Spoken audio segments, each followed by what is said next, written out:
8, Caderno do Aluno, volume 2, segunda série do ensino médio.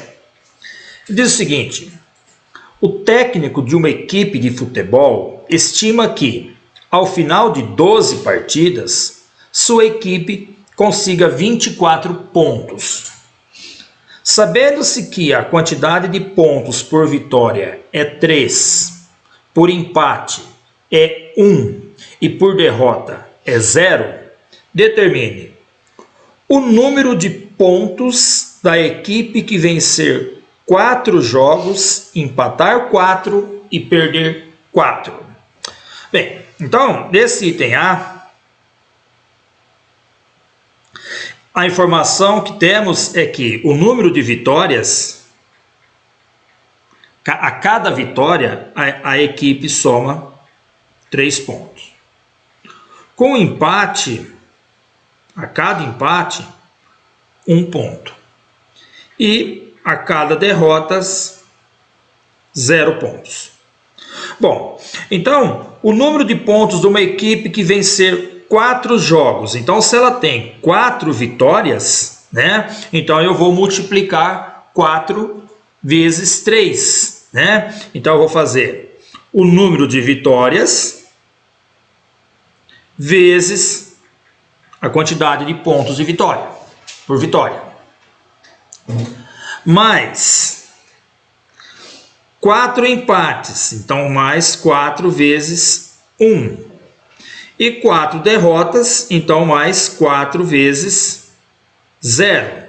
Então isso aqui vai dar 12, 12 mais 4 mais 0 igual a 16 pontos. Então, uma equipe que disputar 12 partidas, né, que ela vencer 4, empatar 4 e perder 4, ela vai somar então 16 pontos. O item B pede o seguinte: o número máximo de pontos que a equipe pode conseguir.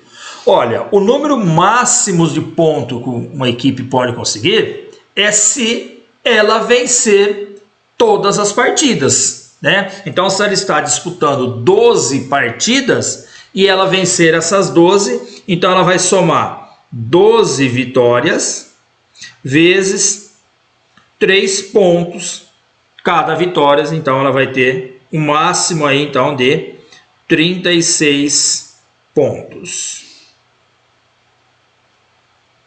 O item C: uma combinação possível de números de vitórias, empates, derrotas, para que a equipe consiga os almejados 24 pontos.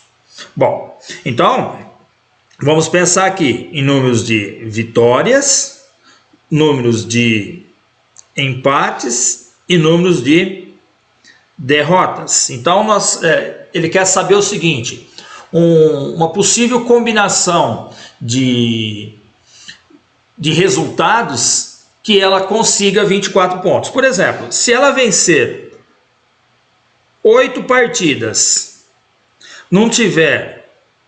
não empatar nenhuma, né? E perder as outras 4, né? Ela vai somar aí 24 pontos.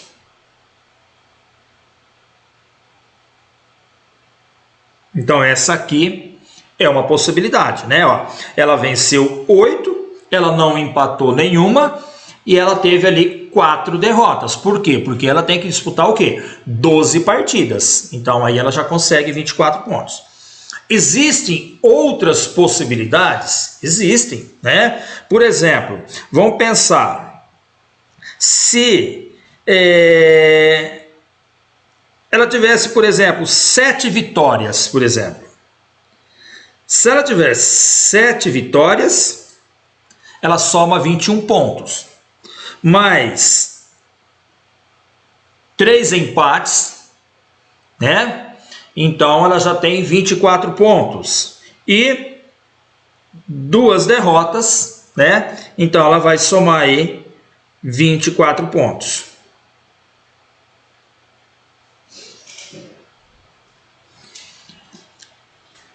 Existem mais possibilidades? Existem, né? Vamos pensar o seguinte: se ela tivesse, por exemplo, 6 vitórias.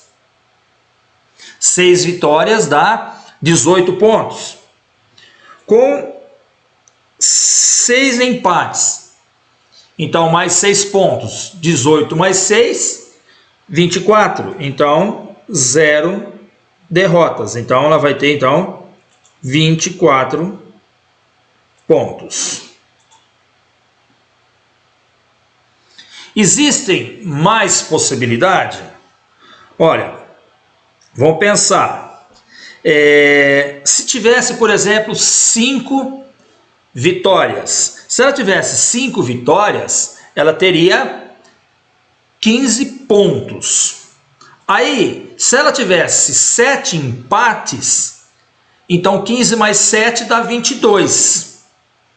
Então não tem como ela conseguir mais 24 pontos, por exemplo, se ela tivesse 5 vitórias apenas nessas 12 partidas, né? Então não seria possível. Com isso, então, a gente responde também o item D, né? Porque ele pergunta: todas as possibilidades para a equipe consiga atingir 24 pontos, né? Bom, não tem como ser um número superior a 8 vitórias, né? Porque se ele tivesse, por exemplo, 9 vitórias, ele já iria atingir 27 pontos, né? No mínimo, tá? Então, quer dizer, o maior número de vitórias para que a equipe atinja os 24 pontos almejados pelo técnico, né? É 8 vitórias. E a quantidade de vitórias também não pode ser inferior a 6, né? Porque, por exemplo, se ele tivesse 5 vitórias, ele somaria 15 pontos, né? O máximo de empate que ele ia conseguir, né, no caso, assim, para somar ponto, seria 7 empates, né, que daria então 15 mais 7, 22 pontos, já que a derrota não soma ponto. Ele teria 12 jogos e ele conseguiria então apenas 22 pontos. Então, todas as possibilidades para que a equipe consiga atingir 24 pontos são essas: ter 8 vitórias e 4 derrotas, 7 vitórias, 3 empates e 2 derrotas, ou 6 vitórias e 6 empates. Então, isso aqui então já responde para nós o item D.